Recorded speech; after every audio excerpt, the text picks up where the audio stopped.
I've been playing around with some paste recipes for quite a while because I want to be able to make a paste that I can use in a piping bag that's going to dry lovely and hard. And this is what I've come up with. Now, first of all, what I'm going to do is I'm going to mix up my liquid in here. And my liquid proportions are 50% if that is going to be water, 25% of it's going to be acrylic paint, and 25% of it's going to be glue.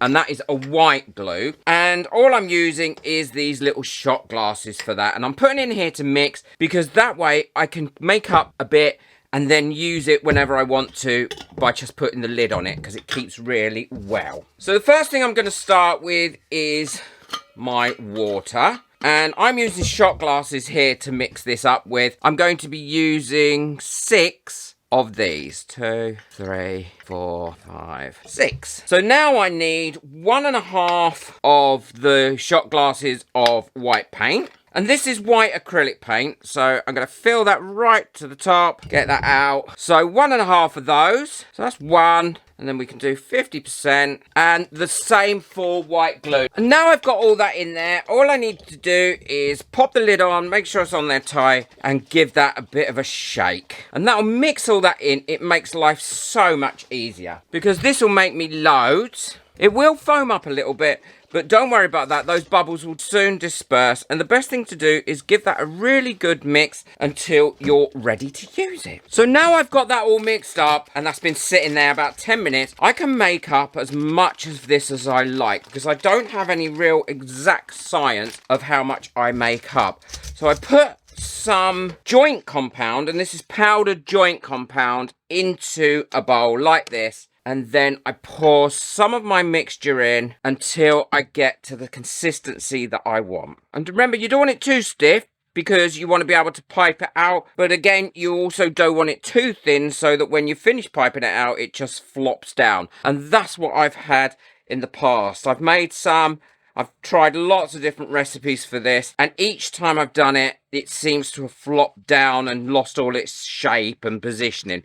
But this one does seem to work really well. And you want to get all the lumps out of it as well. Make sure it's nice and smooth, or as smooth as you can possibly get. And if you find you've made it a little bit runny, all I'll do is scatter another tiny bit of powder on the top of it and then mix that in. And if I add a little bit too much powder, I can always go over and add a little bit more liquid. It's trial or error with this stage. And that to me is a perfect consistency. Look. It's still nice and soft to actually push through the bag, but it's keeping its shape. Now, I'm no expert with a piping bag, but what I've got here is a silicone piping bag. These were dirt cheap, so I can keep using it over and over again. I'm filling this up.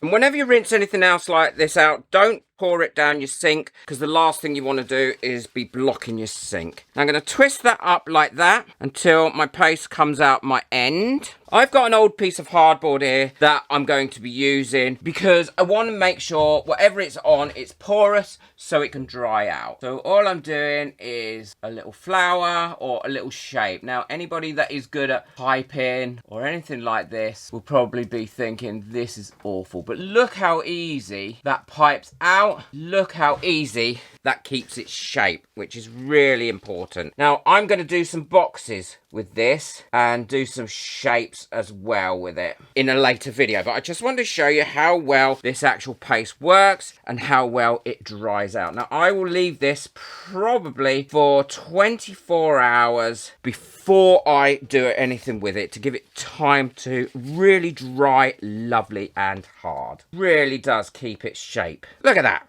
So I'm going to put that to one side, let it dry for 24 hours, then I'll come back and I'll show you how well it's dried and how well you can use it after that. These have been drying overnight now, and as you can see, they're lovely and dry, and they should just come off this board really easily now. And if I was to do a big bit like that, I would do it straight on the board, because by taking that off, you're probably going to break it. And what a great texture paste to use in your cards making, decorating things, Oh, there's so many different applications for this, and I love it. I've used it a lot now. It took me a long time to get this recipe right, believe me. I've tried so many different things that were disasters. The great thing about this is it does keep all its little details that you put in there as well. As you can see here, that was quite a fine one. If my piping skills were better, I'm sure I could make things like flowers and that sort of things with it, but it'll be great to practice. And now I'm going to be using this on a box in an upcoming video. The other thing is, if you want to colour this, it's no problem. You can paint it as it is now, but if you want to colour it, you can add the colour that you want, acrylic paint, into your mix once it's all mixed up